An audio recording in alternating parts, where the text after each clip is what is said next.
tunaweza kucheza wote iwapo tutapata mzuki mzuri na tunaoupenda. Tunaweza kucheza wote iwapo tutapata mziki mzuri na tunaoupenda. Haya maneno yamekuwa halisi sana na kile ambacho kinaendelea. Kwa hivyo kama utangulizi wa awali kabisa kwenye haya ambayo tumekusudia kuyasema leo, niseme tu kwamba serikali ni lazima itengeneze mazingira ambayo vyama vyote, wadau wote wa siasa na uchaguzi na wananchi wote kwa ujumla, kila mmoja katika nafasi yake, tutashiriki uchaguzi kwa ushindani ulio sawa. Maana yake ni kwamba reforms ambazo zitafanyika kabla ya uchaguzi zitasaidia kuleta mazingira yaliyo sawa ya kiushindani kwa vyama vyote kushiriki uchaguzi huu katika uwanja ulio sawa. Experience ya mwaka 2019 ya uchaguzi wa serikali za mitaa, experience ya mwaka 2020, experience ya mwaka 2024, ukweli ni kwamba Chama cha Mapinduzi waliucheza huu mziki wenyewe kwa sababu ulikuwa unawafurahisha wao, na ndio maana tulikuwa na maigizo yaliyoleta matokeo ya Chama cha Mapinduzi kushinda uchaguzi wa Novemba mwaka jana kwa 99%. Hii ilikuwa ni a comedy of a century. Kwa hivyo maneno ya mhariri wa gazeti la Mwananchi yamekuwa maneno mazuri ambayo nilisema ni yazungumze kama sehemu ya utangulizi.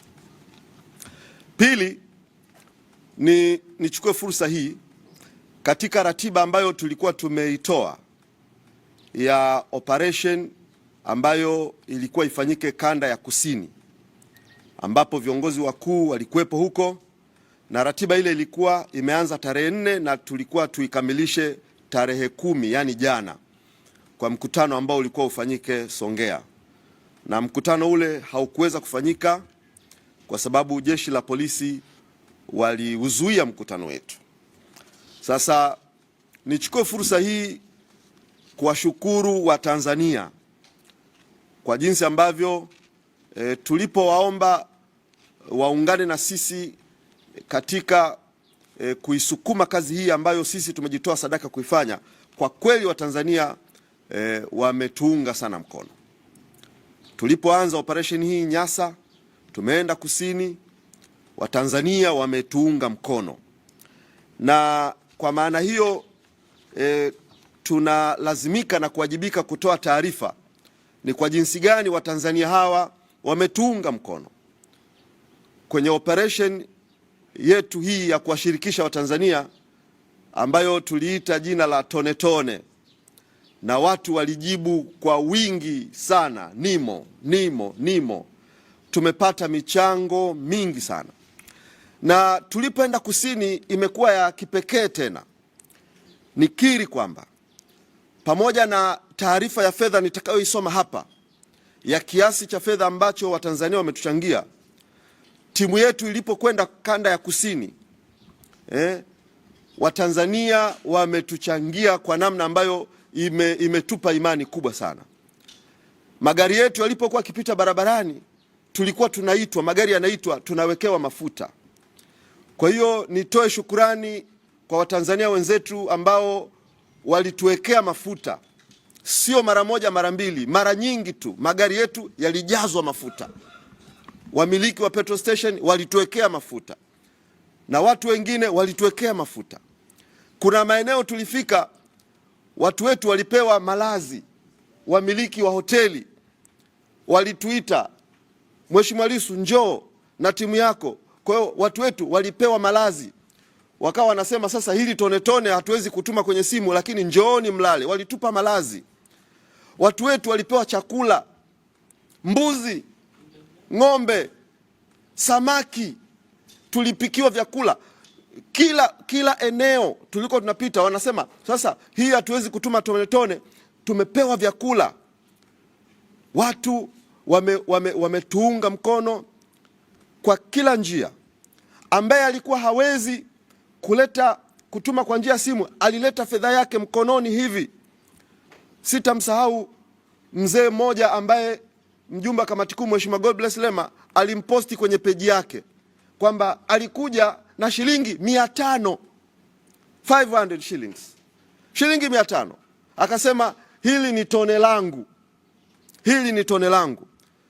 Hivyo kwa niaba ya chama ninawashukuru sana Watanzania, ninawashukuru sana Watanzania. Sasa sayansi yetu iko hivi, na ndio hofu kubwa sana walionayo wapinzani wetu, hofu kubwa sana walionayo wapinzani wetu. Hazina ya mtu ilipo na moyo wake ndio uko hapo hapo. Kwa ukiona tunachangiwa sana, tuliwaeleza hapa wakati ninatoa taarifa kwa mara ya kwanza kwamba tulipotengeneza mfumo wa watu kusema NIMO, tulipata watu zaidi ya 1 milioni waliotuma zile message za kwamba NIMO, na tukawaingiza kwenye mfumo wetu 1 milioni. Kwa hiyo hawa watu ambao wanatupa sadaka ya shilingi 500, shilingi 1000 kwenye sayansi yetu sisi, sio tu 500 tumeipokea au kula chakula au kulala au kupewa mafuta. Ni ule moyo wa kwamba tunakubaliana na ninyi na tunawaunga mkono na tuko tayari kwa kile ambacho chama mmekisema kama msimamo. Kwa hivyo ninawashukuru sana Watanzania, na ninaweka mbele ya umma kwamba tumepokea mafuta kwenye magari ambayo yalikuwepo barabarani. Tulikuwa na entourage 2, entourage ambayo yupo mwenyekiti wa chama Mheshimiwa Tundu Lissu, na msafara mwingine alikuwepo makamu mwenyekiti wetu wa chama Mheshimiwa John Heche. Kwa magari yao kwenye msafara yaliwekewa mafuta na Watanzania kama sehemu ya tone tone. Kuna maeneo walipofika watu walijitolea malazi, kuna maeneo walipofika watu walipata chakula, walipikiwa vyakula, walipewa fedha. Kwa hivyo ninawashukuru sana Watanzania kwa kutuunga mkono, na sisi tumejitoa sadaka dhabihu kabisa kuifanya kazi hii. Jambo tunalolidai ni jambo jema mbele za Mungu na mbele za wanadamu. Kudai kwamba tunataka uchaguzi wa haki, kudai kwamba hatutaki watu wauliwe, majeshi, polisi wasiwe sehemu ya uchaguzi na wasituingilie wanasiasa. Kwa uzoefu wa matukio na mauaji yaliyotokea, kuyadai hayo haijawahi kuwa uasi, haijawahi kuwa fujo, haijawahi kuwa fujo. Mtu anayedai haki, na niwaambie ni kweli, mtu anayedai haki anakuwa amesimama upande wa Mungu, amesimama upande wa Mungu, maana Mungu ni Mungu wa haki. Sasa fedha ambazo Watanzania wametuchangia, sasa hapa nitatoa jumla ya fedha zote, natoa taarifa rasmi. Jana usiku tulishauriana na mwenyekiti wa kamati ndogo ya kamati ya fedha Mheshimiwa Godbless Lema, na alikuwa yupo njiani kutoka kusini Songea, amepita Arusha, na nadhani kesho kutwa atakuwepo Dar es Salaam. Kwa hivyo tukawa tumepitia taarifa hii kwa pamoja, na hivyo nitoe taarifa rasmi sasa ya mpaka kufika jana jinsi ambavyo Watanzania mmetuchangia. Fedha hizi ndizo zimeendesha operation Nyasa, fedha hizi ndizo ambazo zimeendesha operation Kusini. Tumepokea fedha cash kabisa, unahesabu hivi, na tumepokea vitu kama ambavyo nimevisema, vitu, malazi, chakula, mafuta ya magari na fedha taslimu. Kwa operation yote 100% imeendeshwa na tone tone, 100% imeendeshwa na Watanzania waliochanga 1000, 2000. Sasa nitoe taarifa rasmi ya fedha za tone tone cash taslimu ambazo zimepokelewa katika mifumo tuliowashirikisha Watanzania. Mpaka kufika jana, akaunti yetu ya chama NMB account, benki ya NMB, mpaka kufika jana tumepokea shilingi 19,717,971. kwa njia ya Watanzania kuweka matone yao kwenye benki ya NMB tumepata milioni 19,717,971. Kwa njia ya M-Pesa, ile namba yetu maarufu sana ya M-Pesa, hiyo namba ni 0744 446969 ambayo jina linasoma Chadema HQ. Mpaka kufika jana Watanzania wametuchangia milioni 71,487,831. Tanzania wametuma tone tone mpaka tumepata kiasi hiki ambacho nimekitaja. Kwa njia ya M-Pesa Digital, huu ni mfumo tulioutangaza ya kwamba unalipa na inakuwa kama unalipa bili. Watanzania kwa njia ya M-Pesa lipa bili wamechanga milioni 11,300,000. Milioni 11,300,000. Kwa njia ya Airtel Digital lipa bili kwa njia ya Airtel, Watanzania wamechanga milioni 1,633,343. Hii ni kwa njia ya Airtel lipa bili. Kupitia akaunti yetu ya CRDB Bank, Watanzania wamechanga shilingi 928,490. Kwa hivyo jumla ya mpaka kufika jana, fedha ambazo tumezipata, and we are so much proud kwa jinsi ambavyo Watanzania wametutendea haya. Katika pesa hizi Watanzania wamejikomiti kwamba malipo yao yawe ya kujirudia. Kwa hiyo ukiona ninataja hivi, ujue manake mwezi ujao kuna sehemu kubwa ya fedha hizi zitajirudia, wanakatwa moja kwa moja. Kwa jumla ya fedha yote ambayo tumechangiwa ni shilingi milioni 105,067,636. Hizi ndizo fedha ambazo Watanzania wamedondosha matone matone, ikaleta bahari kubwa, kimbunga cha namna hii. Na fedha hizi sehemu kubwa Watanzania wamejikomiti malipo ya kujirudia. Kwa hiyo ukiona hivi, ujue mwezi ujao huu mpunga unajirudia tena. Na tumetengeneza utaratibu ambao mtu anakatwa moja kwa moja. Utakapokuwa umejisajili kwamba malipo yangu yajirudie kila wiki, tunakushukuru. Tukisha kushukuru, ile tarehe ikifika, ile hela inakatwa, halafu kazi inaendelea. Ninawashukuru sana Watanzania waliopo ndani ya nchi. Ninawashukuru sana diaspora. Ninawashukuru sana diaspora. Baadhi ya Watanzania wenzetu waliopo nje ya nchi wamejikomiti. Tunayo orodha. Wamejikomiti $300 kwa mwezi, wengine $200 kwa wiki, wengine kila mtu kwa namna yake. $300 ukigeuza kwa pesa yetu ya Kiswahili, it's a good, ni pesa nzuri sana. Na Watanzania wenzetu wamejikomiti. Ninawashukuru sana Watanzania wenzetu, kina Liberatus Mang'ombe kwa organization nzuri mnaoifanya huko, na wengine wengi Ulaya, kina Eva Shayo, kina Ako Saragu na wengine wengi. Ninaweza kuwataja wote kwa majina yenu, mnajifahamu kwa jinsi ambavyo mmecoordinate kupitia directorate yetu ya Foreign Affairs chini ya mkurugenzi wetu Kitoka. Amekuwa karibu na diaspora, na kwa kweli ninaleta kwa niaba ya chama shukurani za dhati sana za Watanzania wenzetu waliopo nje ya nchi ambao wameendelea kujiratibu na kuwa msaada sana kwa chama chetu. Kwa hivyo niendelee kuwasihi na kuwaomba Watanzania, operation inaendelea. Operation inaendelea na nitawaelezea katika maazimio kadha wa kadha. Operation inaendelea. Kwa hiyo niendelee kuwaomba Watanzania kwamba bado tunaendelea kudai kile ambacho tunaamini ni hitaji la sasa la taifa kwa kipindi hiki. Taifa letu linahitaji mabadiliko ya mifumo ya uchaguzi ili tuwe na chaguzi za haki, za wazi na zinazoaminika. Na kazi hii tumeamua na tumejitoa sadaka kuifanya kwa mioyo yetu yote.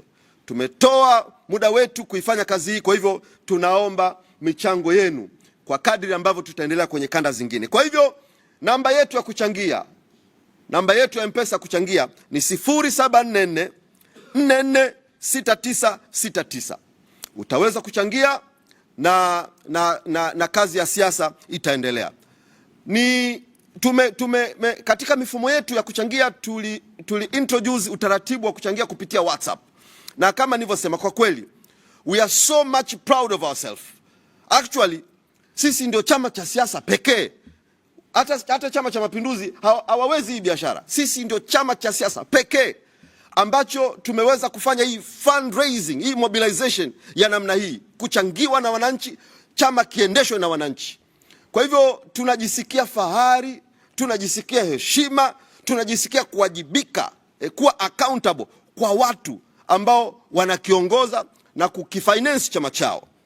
Kwa hivyo tuna utaratibu tuliouanzisha wa kuchangia kupitia WhatsApp, na namba yetu ya 0793 008 292. Hii namba unaisave kwenye simu yako, unaiandika Chadema, halafu unatuma message NIMO kwa njia ya WhatsApp. Ukituma message NIMO inakupa utaratibu wa jinsi ya kuchangia, jinsi ya kujiunga wanachama. Ni innovation ya kipekee ambayo hakuna chama cha siasa hapa nchini kimefanya, na watakaofanya baada yetu basi watakuwa na imitate jinsi ambavyo tumekwenda mbele sana kwenye mobilization na organization. Kwa hiyo ni sehemu ya pili ambayo tuliona vema tuweze kutoa taarifa ya fedha ambazo Watanzania wametuchangia, na kwamba kazi hii bado inaendelea. The struggle continue. 3, vuguvugu la no reforms no election. Vuguvugu la no reforms no election. Mikutano itaendelea. Vuguvugu hili sio uasi.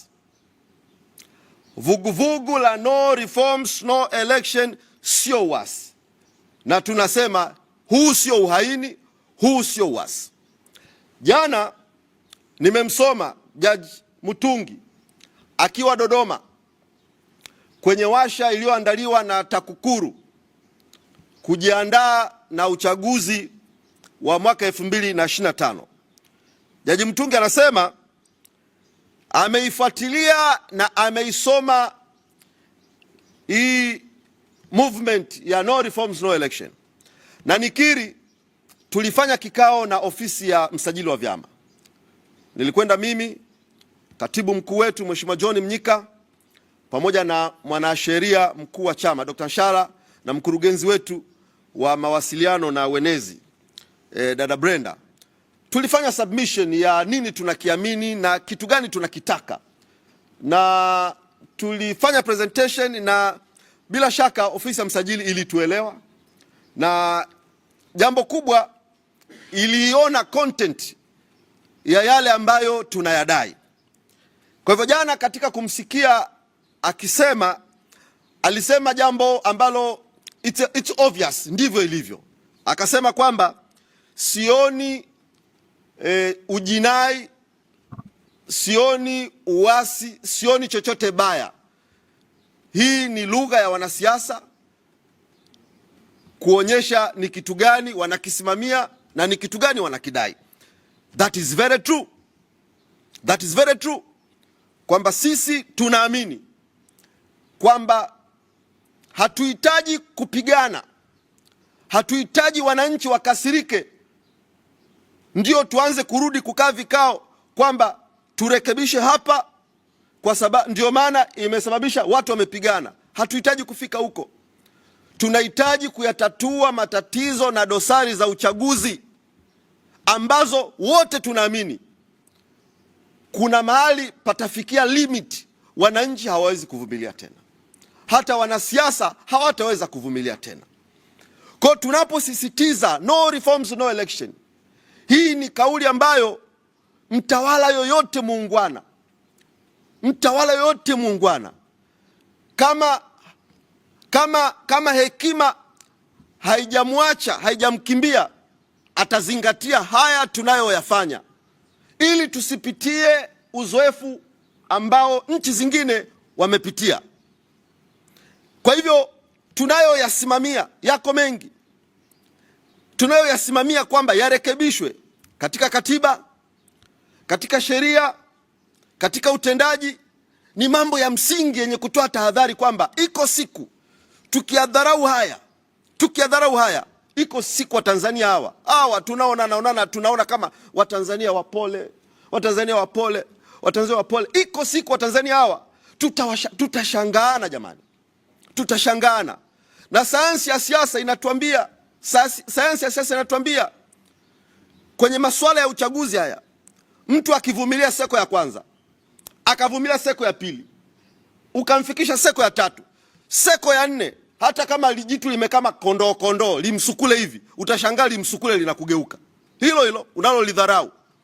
Sasa tunatoa tahadhari kwamba tulioyapitia 2019, tulioyapitia 2020 na uhuni tuliofanywa 2024 likijirudia tena, tunatoa tahadhari, na hii ni tahadhari njema, kwamba tutakuwa tulitendei haki taifa letu ambalo wote tunataka liwe taifa la amani. Maana ni kweli hatuna pa kwenda, this is our motherland, hatuna pa kwenda. Kwa tahadhari hii ni njema. Kwa ni vyema serikali isikie, ni vyema rais, mkuu wa nchi asikie tunapozungumza kwa habari ya dosari za uchaguzi, tunaposema kwamba kura feki ziko vituoni, na ninyi waandishi wa habari mnaonyesha hayo masanduku feki yako vituoni. Alafu sisi tunapoyaadresi haya mambo, tunasema katiba yetu ibara ya 74 sehemu ya 12 inasema msimamizi Tume ya Taifa hatashtakiwa kwenye mahakama yoyote anapotekeleza wajibu wake.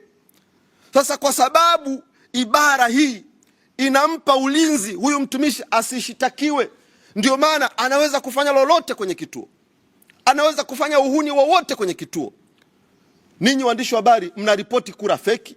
Zile kura haziwezi kuwa zimetengenezwa na chama cha upinzani. Hakuna chama cha upinzani kina print zile kura zenye logo ya serikali na kila kitu.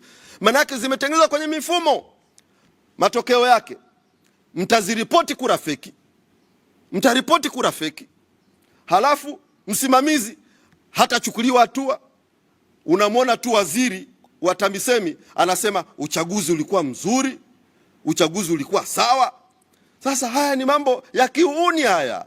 Yaani ni kama unatuona sisi Watanzania milioni 60 wote ni mamisukule tu, kwamba tunaona kura feki halafu unatuambia uchaguzi ulikuwa sawa sawa tu.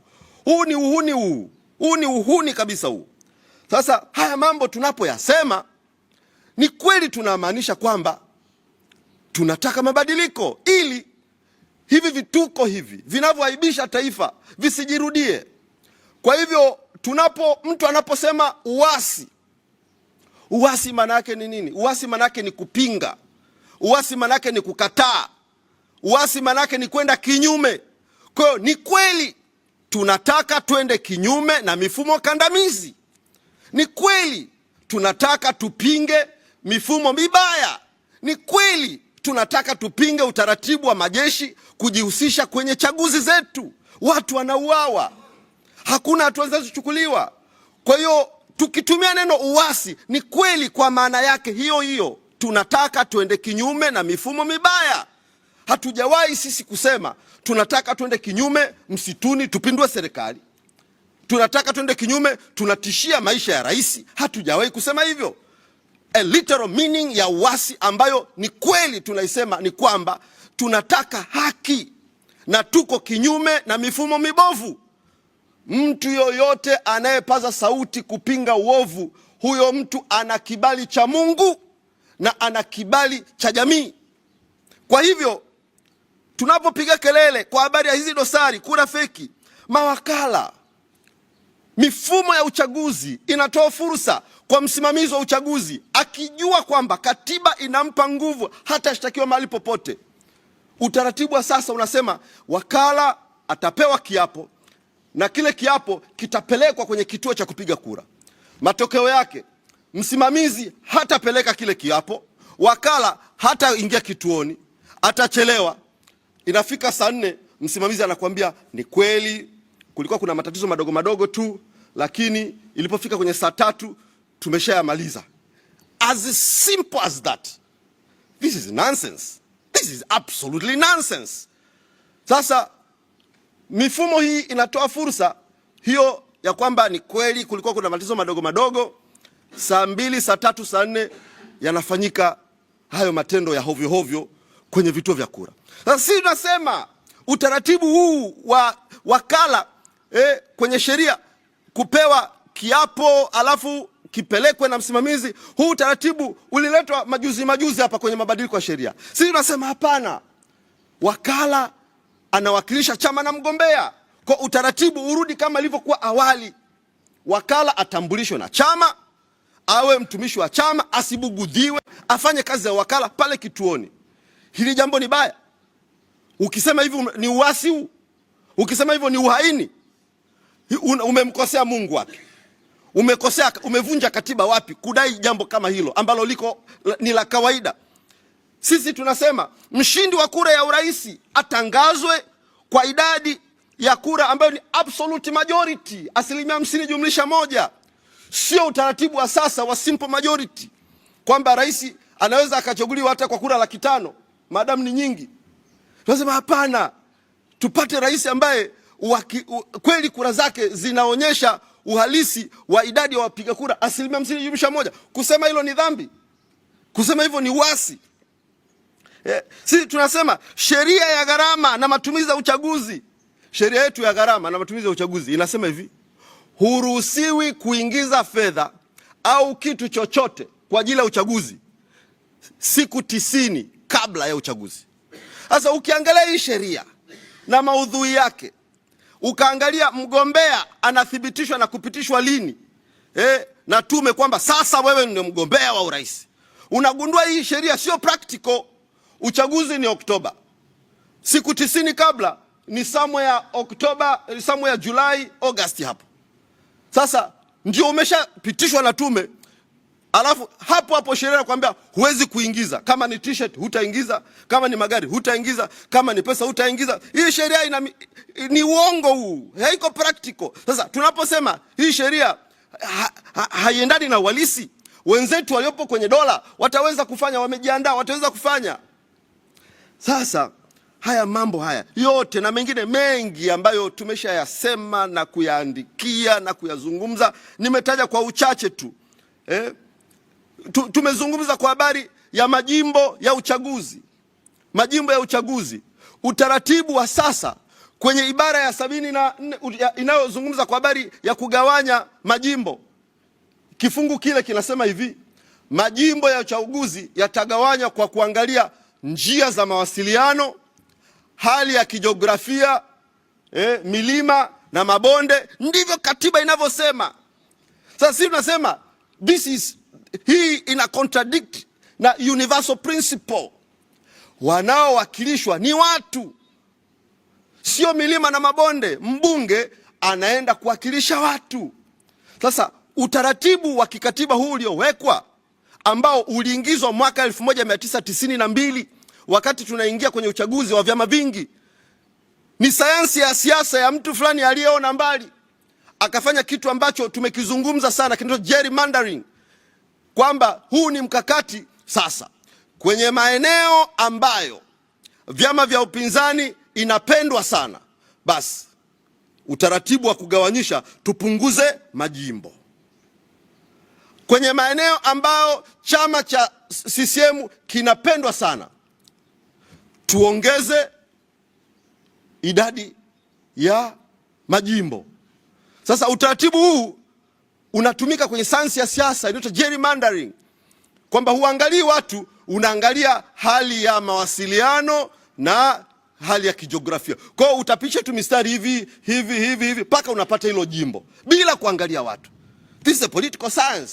Na sisi kama scientist pia tunaelewa ni kitu gani wanakifanya na kwa nini hawataki kubadilisha hichi kifungu na kwa nini 1992 walikiingiza. Jamani, kuyazungumza haya ni uasi kweli? Watanzania wenzangu, kuyasema haya ni uasi? Makala alisema nini? Makala. Nataka Watanzania mumsikize. Hebu tumsikilize maneno ya Makala. Amos Makala, mwenezi wa CCM. Maneno yake haya. Hili ni jambo la hatari. Chadema na wenyewe. Chadema wanakusanya fedha kwa kisingizio cha kwenda kuandaa umma ili wakatae uchaguzi, ili wasimamishe uchaguzi. Lakini kuna ajenda asiri. Hawa watu na hasa viongozi waandamizi ambao familia zao hazipo Tanzania wanataka kutumia michango inayochangishwa ya tone tone, eti ikifika wakati wakanunue virusi vya Ebola na Mpox ili wavilete visambae Tanzania na uchaguzi usifanyike. Wako tayari kuwaumiza Watanzania kwa kupanikiza virusi vya Ebola wakati wa uchaguzi ili uchaguzi usimame. Haya. Sasa huyu ni Amos Makala, mwenezi wa chama tawala, Chama cha Mapinduzi. Anasema hivi kwamba Chadema, analihutubia taifa, anazungumza na taifa, dunia nzima imemsikia. Anasema maneno haya kwamba Chadema tunachangisha pesa tukanunue virusi vya Ebola na Mpox, tuje tuvisambaze, patokee mlipuko wa Ebola, uchaguzi usimame. Anasema ana taarifa za ndani kwamba tumepanga kwenda kununua. Jamani, hili jambo sio jambo la kuachwa lipite kimya kimya. Waandishi wa habari na Watanzania wenzangu, hili sio jambo la kuachwa lipite kimya kimya. Huyu bwana na chama chake, huyu ni msemaji wa chama tawala, ni mjumbe wa secretariat, anakaa vikao vya kamati kuu, anakaa kwenye vikao vya mashauriano makubwa, yeye na mwenyekiti wake wa Chama cha Mapinduzi taifa ambaye ni Mama Samia. Kwa hili jambo mfumo mzima wa Chama cha Mapinduzi wanalijua, kuanzia mwenyekiti pamoja na timu yake yote. Wameweka tishio ambalo sasa hivi ninyi mnafuatilia. Baadhi ya nchi wapinzani katika hiki kinyang'anyiro cha kumtafuta mkurugenzi wa WHO, nimeona watu wawili wameandika wakituhumu Tanzania kwamba msemaji wa chama tawala anasema amelipuka kwa maneno ya hovyo, akionyesha jinsi Tanzania ambavyo haiko concerned na mambo ya public health. Unatangaza kwamba chama kikuu cha upinzani kinataka kwenda kununua virusi, kwamba tuitumie kama a biological weapon. Hili ni jambo la kijasusi, ni jambo ambalo mashirika makubwa ya Umoja wa Mataifa wanatakiwa waliingilie kati. Atuambie kwa habari za ndani, ni nani anayetengeneza virusi? Maana inaonekana havipatikani Tanzania. Ni nchi gani wanatengeneza virusi alafu vinauzwa, vinatarajiwa viuzwe kwetu kama biological weapon? Ni maabara gani, iko nchi gani inatengeneza virusi vya Ebola? Watu gani hawa ambao wanataka kuiangamiza Tanzania, ambao haya maswali lazima yajibiwe, na ninyi waandishi wa habari lazima myatengenezee, yazungumzwe. Lakini huyu baba yupo tu, nasikia yuko Lindi huko, wanaenda kujaribu kufata footprints zetu tulikopita huko. Yupo tu anatembea. Sasa this kind of double standard. Msajili wa vyama vya siasa yuko kimya, IGP Camillus Wambura yuko kimya, kila mtu yuko kimya. Rais, mwenyekiti wa chama chake yuko kimya. Hatujamsikia mwenyekiti wa chama chake akitoa tamko akisema ile kauli iliyotolewa aidha ni ya kishenzi au ni ya kweli. Hatujamsikia katibu mkuu Balozi Nchimbi kama ambavyo alikemea kauli ya Nape Nnauye na yule mwenzake kule Kagera, kwamba na kauli ya yule aliyekuwa mkuu wa wilaya Longido, zile kauli alizikemea. Lakini Nchimbi amekuwa kimya kwenye hii kauli ambayo inahatarisha. Wadau wa utalii wamezungumza, walidimandi kwamba itolewe kauli ya kupinga kwamba kuna mpango wa kuleta virusi vya Ebola Tanzania, unapangwa kufanywa na Chadema. Sijui Mungu amewapiga wa watu, wameanza kuwehuka, hawana akili timamu. Lakini hili ilikuwa ni kauli ya hovyo sana. Jeshi la polisi, msajili wa vyama, hebu utuonyeshe kwamba huwa mnachukua hatua. Watu wanaosema uchaguzi wa huru na wa haki eti ndo wanaambiwa wamefanya uasi. Watu wanaosema tunataka watu wasiuane, kwamba jamani twende kwenye uchaguzi ili tuuane, eti huyu mtu ndo eti tunafanya uasi. Watu tunaosema kabla ya uchaguzi tutatue dosari za uchaguzi, eti sisi ndio tunafanya uasi. Haya, sasa nitoe shukrani. Mwenyekiti wetu amekamatwa na ameshtakiwa kwa uhaini, kesi ya kwanza, na kesi ya pili kutoa taarifa za uongo kama jinsi zilivyosomwa jana. Sasa mambo ya mahakama ni sawa, tutayaacha mahakamani, na mwanasheria mkuu wa chama chetu Dr. Nshala pamoja na mkurugenzi wa sheria na haki za binadamu watakuwa wanaendelea kutoa updates na kuyazungumza masuala haya kitaalam zaidi kwa kadri ambavyo siku zitakavyokuwa zinaendelea. Lakini niseme kwamba kama chama tumepokea salamu za kututia moyo, solidarity, salamu za kututia moyo na kuungana na sisi. Nichukue fursa hii kuregister kupokea salamu ambazo zimetumwa pia katika public, zipo kwenye public domain kupitia mitandao ya kijamii. Kwa hiyo nikiri kwamba tumepokea salamu zinazoonyesha solidarity kutoka kwa Martha Karua. Huyu ni mwanasiasa machachari kutoka Kenya. Kwa hiyo tumepokea salamu za kututia moyo na kwamba wako pamoja na sisi. Tumepokea salamu kutoka kwa mwanasiasa Bob Wine kutoka nchini Uganda, ambaye naye ameonyesha kutunga mkono na kwamba yuko pamoja na sisi. Nipokea salamu kutoka chama cha ACT Wazalendo, wametutia moyo. Tuna salamu kutoka kwa wakili maarufu sana duniani Robert Amsterdam, maarufu kama Bob Amsterdam. Huyu ni wakili maarufu na ambaye bila shaka atakuwepo katika bench la mawakili ambao watakuwa wakitoa ushauri juu ya mwenendo wa kesi hii. Lakini tuna taasisi mbalimbali, IDU, International Democratic Union, nao wametoa salamu, umoja wa vyama vya kidemokrasia duniani.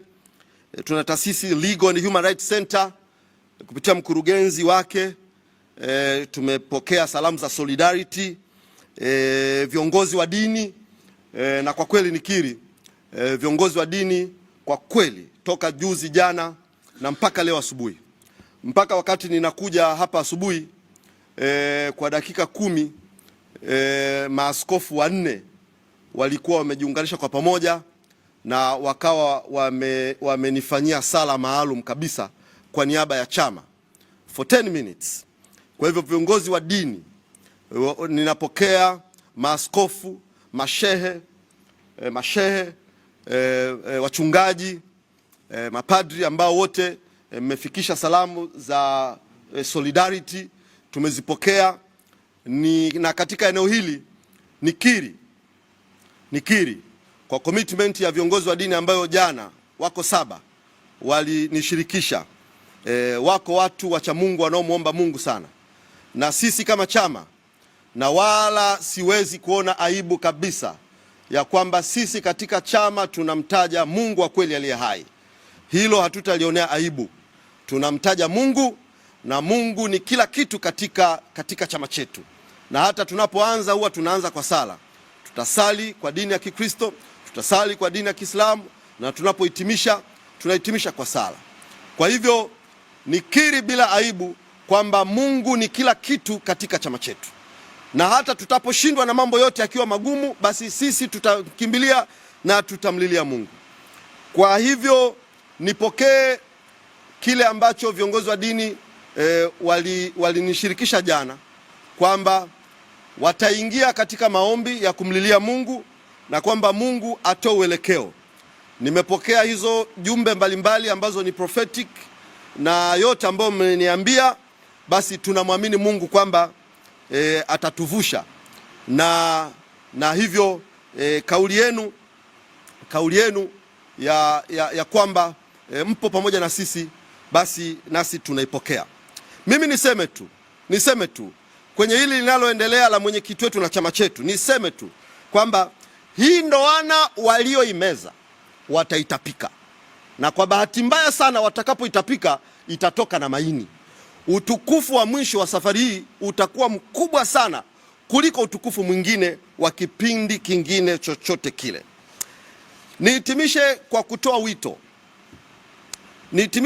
wito kwa Watanzania wote, na wito huu ni rejea ya kile ambacho makamu mwenyekiti wa chama chetu Mheshimiwa John Heche alikitoa jana kwenye taarifa rasmi ya chama ambayo ilisambazwa kwa vyombo vya habari. Hivyo niweke rejea ya taarifa ambayo makamu mwenyekiti alitoa, nami niiweke kama wito hapa kwamba Watanzania wote wapenda mabadiliko, wanachadema, tusikubali uovu utawale. Iko methali hii inayosema kwamba wenye haki wakikaa kimya uovu unatawala. Kwa hivyo Watanzania tusikae kimya, tusikubali, na kila mmoja kwa namna ambavyo hapendezwi, haridhishwi na mwenendo kwa uzoefu wa chaguzi tulizozipitia, basi toka, onyesha hisia yako kwa kununa au kwa njia yoyote ile ambayo unadhani ukionyesha dunia itakuona, serikali itakuona, na Mungu wa kweli atakuelewa kwamba umenuna kwa haki au umefanya expression ya kile usichokipenda kwa haki. Kwa hivyo ninatoa wito kwa Watanzania ambao hampendezwi, ambao hamridhishwi, ambao mnapenda amani ya taifa hili, na ambao mnakubali na kutaka twende kwenye chaguzi ambazo zinaaminika. Ukipiga kura ihesabiwe, ithaminike, aliyeshinda ashinde kwa haki, aliyeshindwa ashinde kwa haki. Basi usikae kimya, fanya lile ambalo unadhani ukilifanya dunia itakuona, itakuelewa na Mungu atakuheshimu. Ni hivi jamani, Watanzania wenzangu, yoyote anayesimamia haki, Mungu anakuwa upande wake, na haya tunayoyasema ni mambo ya haki. Kwa hivyo Mungu atakuwa upande wetu. Ni kweli walio kwenye madaraka watataja dola, watataja polisi, watataja majeshi, watataja nguvu, watakuwa na kiburi, watayadharau haya tunayoyasema na watatuzushia maneno ya uongo, watatutisha. Lakini sisi tunaosimama kwa haki tutalitaja jina la Bwana Mungu wa majeshi, na mimi ninaamini kabisa tutashinda haya, na serikali hii, hichi kiburi kitaisha. Watayafanya haya ambayo Watanzania wanayataka, kwa sababu ni mambo ya haki. Hayapo, sio madai ya kuvunja amani, utulivu na mshikamano wa taifa letu. Ni mambo ya kujenga. Kwa mimi ninaamini kabisa, kwa sababu tuko upande wa haki na Mungu yuko upande wa watu wanaosimamia haki. Hilo ni jambo la kwanza. Jambo la pili, polisi, ninawasihi afande IGP Camillus, ninakusihi sana wewe na jeshi unaloliongoza, msiingie katika hila na hujuma ya kufrustrate utendaji wa vyama vya siasa. Tuacheni tufanye kazi ya siasa. Maneno ya siasa yana ladha yake, yana utamu wake, yana mbwembwe zake. Hivi unafahamu mwanasiasa akisema tutawachinjilia mbali, it doesn't mean kwamba eti kuna watu watakapo wanashikwa makoromeo wanaanza kukatwa na misumeno na mleli. Hapana, Ndio lugha za siasa ambazo zina register ukakamavu ya kile mnachokiamini. Kwa hivyo polisi, msitupangie mambo ya kusema au kujifanya mnajua sana tafsiri misamiati ya Kiswahili na hizi lugha za kisiasa. Fanyeni kazi yenu, lindeni watu, tembeni kwenye patrol huko, watu wanatekwa, lindeni watu, msituingilie na msiingie kwenye mtego wa kukilinda Chama cha Mapinduzi. Mtatukwaza, na mtakapotukwaza, tukikwazika, kwa kweli tutapoteza kuaminiana. Tutapoteza kuaminiana, na hatutamani tufike kwenye hiyo level ya kupoteza kuaminiana, kwa sababu tunaifahamu na kuheshimu nafasi ya polisi katika taifa letu. Tunaweza tukajaribu kuimagine kwa ufupi tu, usiwe na polisi pasiwepo na polisi kwa siku 2 tu au siku 1, patakuwaje? Si tutaparaganyika humu. Kwa tunaiheshimu nafasi yenu, tunaiheshimu nafasi yenu, tunaithamini nafasi yenu. Sasa mnavyotupeleka tutashindwa kuwaamini. Ninakusii sana Afande IGP Camillus, tafadhali sana, wewe na jeshi lako, tafadhali sana, fanyeni kazi yenu na tusichokozane, tusikwazane, tuisingiliane, tusizushiane ili tusije tukapoteza kuaminiana. Shughulikeni na mambo ambayo kimsingi ndio issues sensitive za nchi hii. Watu wamepotea, watu wametekwa. Tundu Lissu alipigwa risasi, alafu mnalifanyia tu drama, hakuna yanayoendelea. Mnatukwaza sana, na mkitufikisha mahali tukapoteza kuaminiana, itakuwa sio jambo jema na halina afya kwa taifa letu. Na mwisho, kwa msisitizo wa kipekee wa aina yake, ninaomba niliite taifa la Tanzania kwenye maombi. Ninaomba niliite taifa la Tanzania kwenye maombi. Naomba niliite taifa la Tanzania kwenye maombi. Kama nilivyosema, sisi wanachadema hatuoni haya.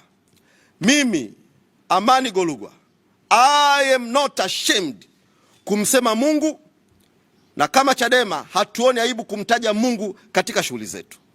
Kwa hivyo ninawasihi wa Tanzania wenzangu, ninaomba tumuite Mungu kwenye jambo hili. Waislamu tumuite Mungu, Wakristo tumuite Mungu. Tuwe na maombi kila mmoja kwa namna watakavyoona ni vema sana. Kutoka leo mpaka tarehe 24, kutoka leo, ninawaomba wa Tanzania, ninaweza kuwa mdogo sana kulisema jambo hili, lakini kwa sababu ninayemtaja ni Mungu mkubwa sana wa majeshi, Mungu muumba wa mbingu na nchi, ninaomba wito wangu upate thamani tu kwa sababu ninamtaja Mungu mkuu aliye hai, mkubwa sana. Ninaomba wa Tanzania, tarehe ya kuanzia leo mpaka tarehe 24 tuwe kwenye maombi.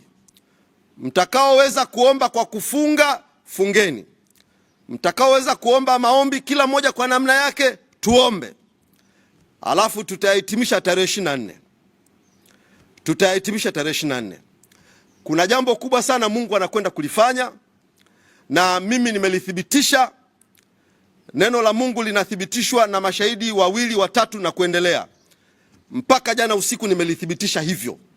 Kwa hivyo liko jambo Mungu anakwenda kulifanya, na hivyo basi ninawasihi wa Tanzania tumuite Mungu, tumwombe Mungu.